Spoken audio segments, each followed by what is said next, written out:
வணக்கம். வாழ்க வளமுடன். நம்ம ஊர்களில் இருக்கும் கோயில்களில் சிறப்புகளை தொடர்ந்து சொல்லக்கூடிய பதிவில் இப்போ நம்ம பார்க்க போகிறது கன்னியாகுமரியிலேருந்து நாகர்கோவிலுக்கு வரும் வழியில் உள்ள சின்ன கிராமம், ஒரு புலியூர்னு சொல்லுவாங்க. இங்கு தான் வெள்ளைக்காரன் சுவாமி கோயில்னு ஒரு கோயில் இருக்குது.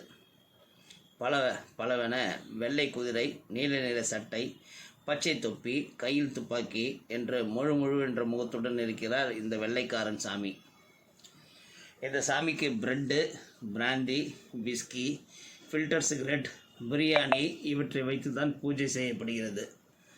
அதிலும் ஒவ்வொரு வாரத்திலும் வெள்ளிக்கிழமை மட்டுமே பூஜை நடக்கிறது. அன்று மட்டும் கோயில் மாலையிலிருந்து இரவு வரை திறந்து வைத்திருக்கிறார்கள். ஆச்சரியம் பாருங்க, வெள்ளைக்கார சாமி கோயில்னு ஒரு கோயில். வெள்ளைக்கார சாமின்னா இப்போ வெள்ளைக்காரனே சிலையாக செஞ்சுருக்கிறாங்க நம்ம மக்கள். ஏதோ இதுக்கு பின்னாடி ஒரு காரியங்கள் இருக்கும். ஒரு நல்லவன் வாழ்ந்திருப்பான், அவனை தெய்வமாக கும்பிடும் பழக்கம் நம்ம மக்கள்கிட்ட இருந்திருக்கும்.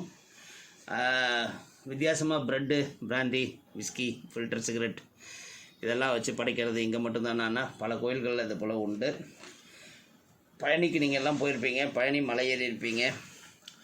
ஆனால் பழனி மலைக்கு பக்கத்துலேயே ஒட்டியே இருக்கிற இடும்பன் மலைக்கு ரொம்ப கம்மியான பேர் தான் ஏறி இருப்பீங்க. இடும்பன் மலைக்கு மேலே போகும்போது கீழே பிரசாதம் வாங்கிட்டு போங்கன்னு சொல்லி பெண்கள் உட்காந்து விற்றுட்ருப்பாங்க. என்ன பிரசாதம் வாங்கிட்டு போக சொல்கிறாங்கன்னு பார்த்தோம்னா சுருட்டு. ஸோ இடும்பன் சுவாமிக்கு அங்கே வைத்து படைப்பது சுருட்டு. ஸோ அதனால் இந்த மாதிரி பல சிறப்பு செய்திகள் உண்டு. தெரிந்து கொள்வோம், தெரிந்ததை மற்றவர்களுக்கு சொல்வோம். வாழ்க வளமுடன், நலமே சொல்க.